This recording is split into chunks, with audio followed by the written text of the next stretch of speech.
IRP를 은행에서 가입하면 딱 맞는다는 얘기죠. 그럼 저 은행 가서 IRP 가입하면 되는 거네요. 맞습니다. 그러니까 이제 마지막 단에는 그래서 뭐 이렇게 딱 한 줄로 해드려요. 은행 가서 IRP.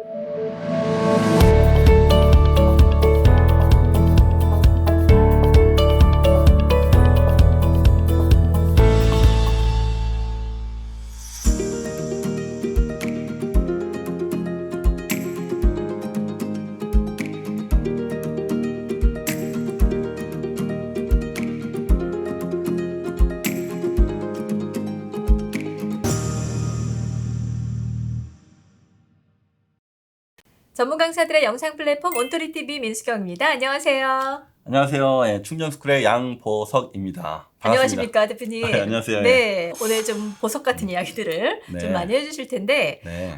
익히 알고는 있지만 잘 안 되는, 또 몰라서 못하는 그런 부분들인데, 네. 재테크 관련해서 좀 두 편에 나눠서 이야기를 나눠보도록 하겠습니다. 아, 요즘 이제 뭐 100세 시대라고 너무나 당연하게 다들 알고 계시는데, 무엇보다도 빠질 수 없는 게 돈 관리. 아, 제가 그렇죠. 제일 안 되는 돈 관리. 네. 돈 관리를 어떻게 하면 좋을지 좀 가장 좀 베이직한 이야기들을 좀 나눠보면 어떨까 싶습니다. 네. 아, 돈 관리 쉽지 않죠. 사실 뭐 대표님뿐만 아니라 네. 저도 쉽지 않습니다. 아, 진짜예요? 정부는 3층 보장 체계를 갖춰라 이렇게 표현하는데 1차로 이제 국민연금, 네. 국가가 보장하겠다. 그리고 이제 기업이 보장하는 퇴직연금. 세 번째로 개인이 보장하는 개인연금. 그래서 이제 3층 보장 체계거든요. 근데 이제 국민연금은 아시다시피 2048년 고갈 예정이었던 것을 네. 연금을 더 내고 덜 받는 구조로 연금 개혁을 몇 차례 했어요. 네네. 이제 최근에는 2060년 고갈로 이제 밀어놨죠. 어찌됐건 우리가 받을 때쯤 되면 고갈 된다는 얘기잖아요. 좀 걱정되네요. 네, 걱정되죠. 네. 그래서 국민연금 안 내기 운동 이런 거 하시는 분들도 계시는데 일단 내셔야 됩니다. 내셔야지만이 국민연금 고갈된다 하더라도 우리가 세금을 걷어서 바로 지급하는 구조로 바뀔 거거든요. 네, 그래서 네. 내긴 내야 되는데 중요한 점은 지금 받는 분들보단 적게 받겠구나. 이 점을 좀 감안하셔야 된다. 지금은 20년 장기 가입하신 분들도 매월 평균 대략 한 97만 원 정도 받고 계세요. 네. 97만 원 가지고 생활한다? 쉽지 않겠죠. 그리고 그죠? 그때는 또 물가도 더 올라 있을 거 아니에요. 맞습니다. 예. 그래서 국민연금은 택도 없겠구나. 그래서 과거에는 법정 퇴직금제도 네. 퇴직할 때 그동안 퇴직 적립금을 잘 쌓아놨다가 수고하셨습니다 해서 퇴직금을 주는 법정 퇴직금제도라서 목돈을 한꺼번에 받으셨는데 네. 이제는 이걸 퇴직연금제도로 바꿨습니다. 그래서 이제 과거와 달리 매월 평균 대략 한 40만 원 정도 20년 장기 근속하신 분들 네네. 경우에는 요 정도 받게 되는데 그래도 사실은 97만 원, 40만 원 합쳐봐야 대략 한 130만 원, 140만 원. 그러니까 이거 가지고 택도 없는 거예요. 그래서 가급적이면 개인연금을 좀 가입해서 노후를 좀 준비하셔라. 이게 바로 3층 보장체계 완성이죠. 예. 그 개인연금에도 종류가 꽤 많은 것 같던데 네, 어떻게 맞습니다. 뭘 선택해야 되느냐 그거부터가 이제 저희 같은 사람한테 숙제란 말이에요. 아주 중요한 질문이시죠. 그래서 이제 연금의 종류를 딱 네 가지로 제가 추려드릴게요. 네. 이 네 가지의 장단점, 특징들만 아시면 문제가 전혀 없습니다. 첫 번째는 연금 저축이라는 게 있어요. 연금 저축. 예, 한마디로 표현하면 연말 정산용입니다. 보통 이제 직장인들은 매년 연말 정산 받고 개인 사업자들은 매번 이제 종합소득 신고를 하게 되는데 요때 세금을 환급받는 용도예요. 네네. 연금 저축. 두 번째로는 연금 보험이 있습니다. 네. 이거는 한마디로 표현하면 비과세 연금이에요. 과세하지 않겠다. 세금이 0이다. 세 번째는 변액연금이 있어요. 변액연금. 이건 한마디로 표현하면 투자용 상품이에요. 그래서 앞서 말씀드렸던 연금저축, 연금보험은 금리형 상품이고요. 네. 금리만큼만 주는데 금리가 낮잖아요. 네. 그래서 내가 내는 연금보험료를 가지고 투자를 해서 투자가 잘 되면 연금액이 늘어나고 투자가 잘못되면 연금액이 줄어드는 변동한다 해서 변액연금입니다. 그리고 이제 마지막으로 즉시연금이 있어요. 이건 한마디로 표현하면 일시납용 연금입니다. 일시납으로 한꺼번에 목돈을 내게 되면 네. 바로 다음 달부터 연금이 개시할 수 있는 이런 즉시연금이 있어요. 그럼 얼마 정도를 넣어야? 보통은 이제 뭐 한 5천만 원, 뭐 몇천만 원 혹은 1억 원 이렇게 내게 되는데 1,000만 원 이상이면 대부분 이제 네네. 가입이 가능하거든요. 근데 이제 이 네 가지 상품 중에 네. 나는 어떤 범주의 상품 내게 적절할까? 요걸 좀 이제 궁금해하실 거지 않습니까? 그렇죠. 저 같은 사람이 일단 변액 그건 좀 제외를 할 것 같고 사실은 선호하는 거는 변액연금을 선호해요. 아, 그래요? 내가 또 딴 길로 혼자 가는구나. 아무래도 이제 금리가 낮다 보니까 네. 이왕이면 내가 내는 돈 매달 내는데 투자를 해서 투자 잘 되면 연금액이 늘어난다며 그래서 이제 변액연금을 많이 선호하고 또 실제로 금융사에서도 변액연금을 많이 추천해요. 근데 이제 잘하신 게 저도 변액연금을 추천하지 않습니다. 그런 이유가 있는데요. 네. 변액연금은 모든 연금 상품을 통틀어서 수수료가 가장 높은 상품이에요. 수익을 좀 많이 가져간다 하더라도 수수료로 떼어가는 게 많다 보니까 이게 좀 만만치 않은 상품이에요. 그 비율이 어느 정도나 되는데? 10년을 부었는데도 불구하고 원금 회복이 안 돼 있다. 이런 분들을 강의자에서 엄청나게 많이 만나요. 그러니까 10년이면 엄청 긴 시간인데 네네네. 그 시간이 지났는데도 불구하고 원금 회복이 안 됐다? 그 얘기는 수수료가 엄청 세다는 얘기죠. 사실 더 중요한 이유는 두 번째에 있어요. 사실은 이제 변액연금 구조를 보면 이 안에 펀드가 수십 개가 들어가 있는데 이런 펀드들을 경기 사회에 맞게끔 잘만 갈아탄다면 너무나 좋습니다. 금융권 내에서도 아주 정말 수준이 높은 분들 이런 분들용이지 일반인들께는 거의 뭐 현실적으로 맞지가 않고요. 네. 그리고 이제 두 번째로 연금보험을 또 좋아하시는 분들이 많으세요. 이거는 이제 비과세 연금이라고 말씀드렸잖아요. 과세하지 않겠다. 세금이 안 붙는다고? 세금을 안 걷으니까 좋은 거구나. 맞는 말인데 안타깝게도 이 상품도 변액연금만큼 수수료가 높습니다. 그래서 역시 10년이 지났는데도 불구하고 여전히 원금 회복이 안 됐다. 저한테 토로하시는 분들이 많으세요. 비과세만큼 비과세를 받는데도 불구하고 수수료가 세가지고 부유하신 분들께 맞아요. 솔직히 예산이 많으신 분들은 이거 뭐 깰 일도 없으시고 10년, 20년, 30년 계속 가져갈 수 있으니까 그렇죠. 비과세 혜택을 고스란히 받을 수 있고 그분들께는 제가 적절해 보이나 일반 직장인들, 뭐 개인 사업자분들 별로 맞지 않습니다.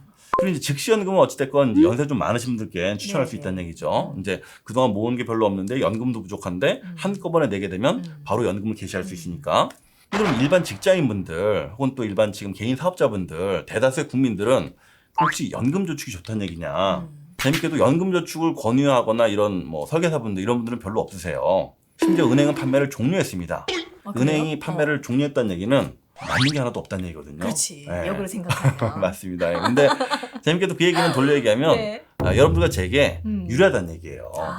수수료가 아주 낮다는 얘기입니다. 그래서 보통 되게 권유를 덜 받지만 제가 봤을 때는 연금저축이 1순위다. 그래서 연금저축은 사실은 이제 수수료 낮다는 이유만으로도 추천할 만한데 두 번째 이유가 또 있어요. 두 번째 이유는 정부가 세제 혜택을 아주 강력하게 부과한 상품이에요. 세금을 크게 절약할 수 있는 상품인데 예를 들면 이제 보통 연금저축 가입자분들 대략 한 34만 원씩 내시거든요.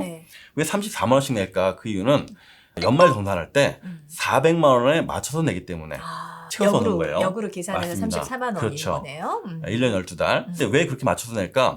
정부가 400만 원까지만 세금을 빼주기로 약속을 했어요. 연봉이 5,500만 원이 안 되는 분들, 이분들께서는 400만 원 곱하기 16.5%를 해서 최대 66만 원을 환급을 받습니다. 그리고 또 연봉이 5,500만 원 넘는 분들은 13.2%를 곱해서 최대 52만 8천 원을 돌려받아요. 자, 그러면 이 상품 쉽게 말씀드리면 내가 34만 원짜리 적금 가입한 것과 비슷한데 16.5% 이상의 수익률을 거뒀다는 얘기거든요. 그 이제 고수익이죠. 지금 예금금리 뭐 2% 시대지 않습니까? 그래서 고수익을 또 매년 거둘 수 있는 거예요. 내가 직장 생활을 하게 된다면 연말정산 항상 받을 수 있고 개인 사업자가 된다 하더라도 항상 신고하니까. 그러니까 이게 사람이 알아야 돼. 제가 갖고 있는 통장은 입출금 통장밖에 없거든요. 그래서 이제 연금저축은 기본적으로 그런 큰 장점이 있어서 가입 추천 1순위인데 이게 단점이 딱 하나 있어요. 뭐예요? 그래서 이걸 좀 알아두시면 좋은데 정부 입장에서 생각해 보면 연금을 많이 가입하라고 유도한 거잖아요. 유인책으로 이제 세금을 돌려준 거였는데 어떤 사람이 세금 환급만 계속 받다가 중간에 그걸 깨버리면 해약하면 당신 말을 연금으로 받으라고 혜택 팍팍 준 거였는데 이걸 깨버리면 우린 뭐하러 혜택을 준 거예요. 그렇죠. 그동안 받았던 혜택 모두 토해내고 나가라. 그게 바로 기타 소득세예요. 그래서 보통 깨는 금액의 16.5%를 떼고 받습니다. 받았던 이 그냥 그대로 내놓고 그렇죠. 가는 다 거예요? 내놓고 나가는 거죠. 그럼 언제까지 저걸 갖고 있어야 되는 거예요? 저거는 최소한 55세 이후부터예요. 그러니까 가입하고 나면 적어도 55세 이후부터 연금으로 받을 생각을 하셔야 됩니다. 그러니까 중간에 이걸 깨버리면 너무 이제 안타까우니까 내가 깨지 않을 금액으로 가입하는 게 좋겠죠. 내가 좀 더 월급이 올랐어, 승진했어, 그럼 이제 추가로 좀 더 늘리셔도 되니까. 증액도 가능해요? 맞습니다. 그래서 그렇게 가입하는 게 아주 적절한 방법입니다. 근데 이제 연금저축이 네. 이제 은행에서 판매하지 않는다고 아까 말씀하셨잖아요. 네. 판매하지 않는다고 하니까 나는 그럼 어디로 가서 어떻게 해야 되나. 아, 그렇죠. 맞아요. 네. 은행에서 판매를 하지 않는다는 얘기는 증권사나 보험사에 가야 된다는 얘기인데 네. 대표님 말씀처럼 사실은 증권사는 좀 어려워요. 보험사는 좀 약간 생소해요. 이렇게 생각할 수 있거든요. 네네. 그런 분들께는 제가 좀 소개하고 싶은 상품이 있는데 IRP라는 걸 좀 알아두시면 좋습니다. IRP. 예. 우리말로는 이제 개인형 퇴직연금이고요.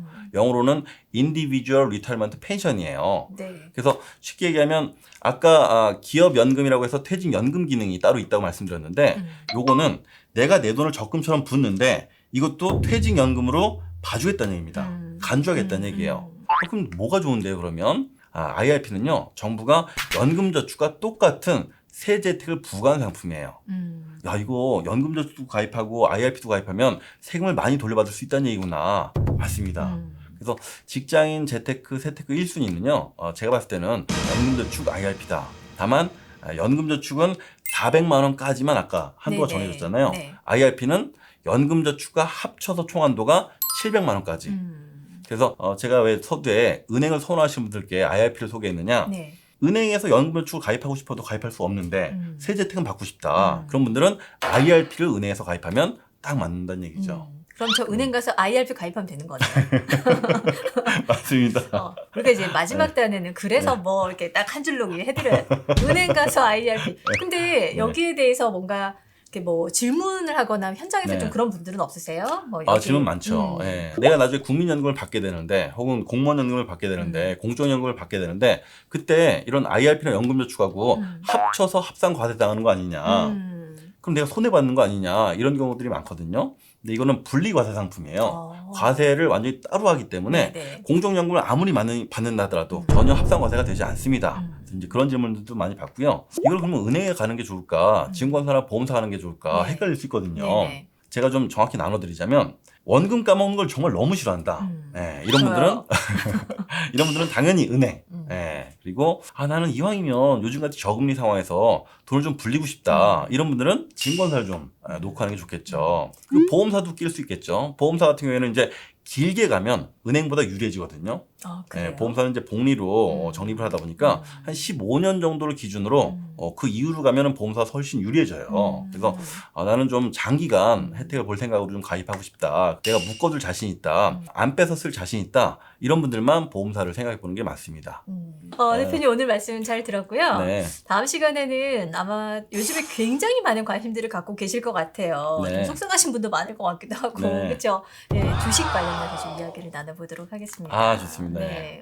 네, 저희 다음 회차에서 다시 주식 이야기로 돌아오도록 하겠습니다. 감사합니다. 감사합니다.